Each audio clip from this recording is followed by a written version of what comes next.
안녕하세요. 오늘 여러분과 함께 살펴볼 주제는 바로 오픈 AI의 차세대 모델 GPT-5입니다. 관련해서 AI 타임스에 최근 여러 기사가 나왔는데요. GPT-5 출시가 임박했다, 성능이 어떻다, 새로운 기능은 뭐가 있다. 정말 다양한 정보들이 쏟아지고 있죠. 오늘은 이 기사들을 토대로 해서요. GPT-5에 대해 지금까지 알려진 핵심 내용들만 딱 모아서 집중적으로 한번 파헤쳐 보겠습니다.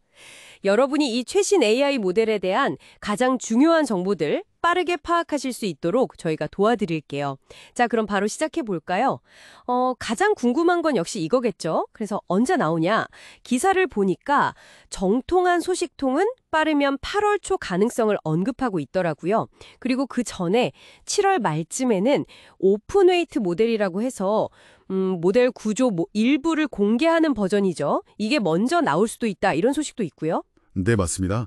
그리고 샘 알트먼 CEO도 최근에 그 국제 수학 올림피아드 IMO 성과 얘기하면서 슬쩍 새 모델 출시를 암시했잖아요.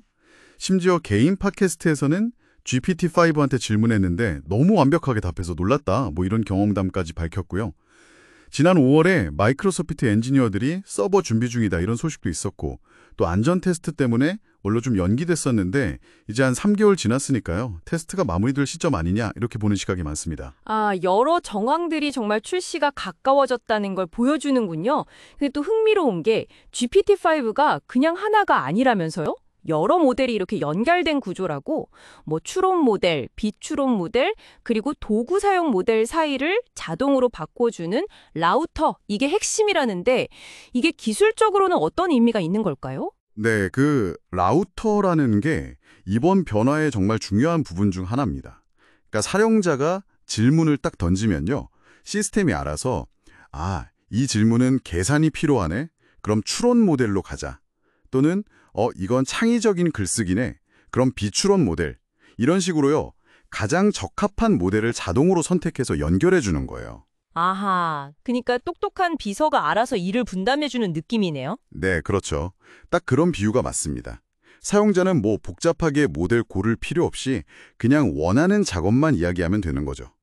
특히 이게 AI가 스스로 도구를 찾아 쓰는 소위 AI 에이전트 기능에 상당히 힘을 싣고 있다는 걸 보여줍니다. 그리고 또 하나, 그 기존의 O3라고 불리던 기술 있잖아요. 그것도 GPT-5에 통합된다는 점, 이게 중요해요.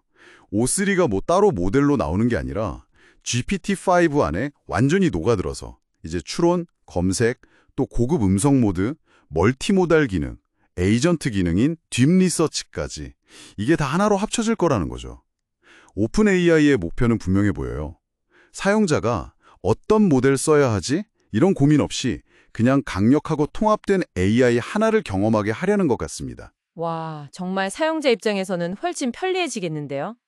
그럼 성능은 어떤가요? 초기 사용자들 반응이 아주 좋다던데. 특히 그 코딩 실력, 이게 엄청 좋아졌다는 얘기가 있더라고요. 이건 사실 오픈 AI 약점으로 좀 꼽혔던 부분이잖아요. 맞습니다. 코딩 능력 향상, 이게 단순히 코딩만 잘하게 됐다기보다는 그 근본적인 추론 능력 자체가 개선됐을 가능성이 커요.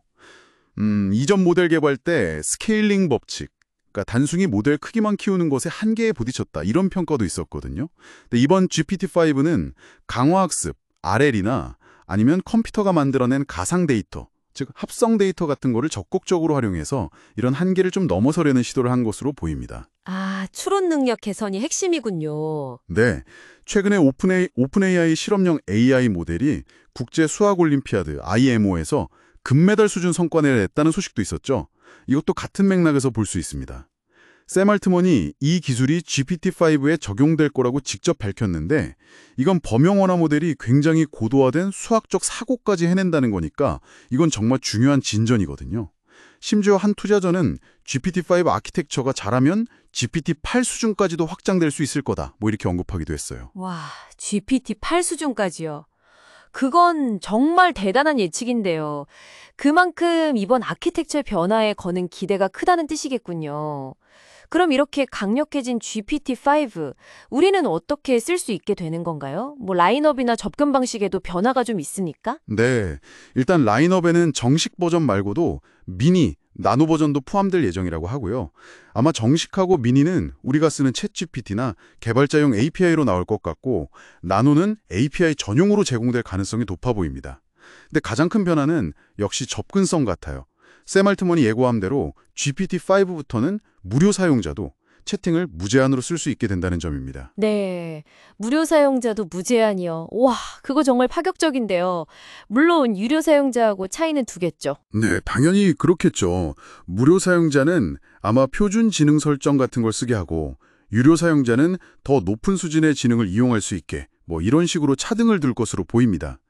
그리고 그 에이전트 기능, 딥 리서치 같은 거 있잖아요. 스스로 막 정보 찾고 분석하는 고급 기능, 이런 건 초기에는 아마도 컴퓨팅 비용 문제 때문에 사용 횟수 제한이 좀 있을 거래요. 예를 들어 플러스 유료 사용자는 월 10회, 무료는 월 2회 정도로 예상되는데 점차 늘려갈 계획이라고는 합니다. 그렇군요. 자, 그럼 정리를 좀 해보면요. GPT-5는 단순히 그냥 성능만 좋아진 모델이 아니라 내부적으로 여러 전문 모델들을 라우터로 연결해서 자동으로 최적의 기능을 쓰고 추론 능력, 코딩 능력, 심지어 수학 능력까지 대폭 강화된 어떤 복합적인 지능 시스템으로 나올 것 같다. 이렇게 요약할 수 있겠네요. 게다가 무료 사용자에게도 문턱을 확 낮춘다는 점이 정말 인상적입니다. 네, 맞습니다. 기술적인 진보뿐만 아니라 사용자 경험의 어떤 혁신, 그리고 AI 기술의 대중화까지 함께 가져가려는 모습인 것 같아요. 여기서 저는 한 가지 더 생각해 볼 지점이 생기는 것 같아요. 이제 AI가 알아서 최적의 기능을 선택해서 제공한다면 우리는 AI한테 질문을 던질 때 어떤 모델을 써야 할까가 아니라 어쩌면 어떻게 질문해야 더 좋은 답을 얻을 수 있을까? 이걸 고민해야 하는 거 아닐까요? 아, 좋은 지적이십니다. 네, 단순히 편리해지는 걸 넘어서서 AI와의 상호작용 방식 자체, 나아가서 우리의 창의성이나 문제 해결 방식에도 어떤 영향을 미칠지 궁금해지네요. 이 부분은 앞으로 GPT-5가 출시되면 우리가 직접 사용해보면서 계속 지켜봐야 할 아주 흥미로운 지점이 될 것 같습니다.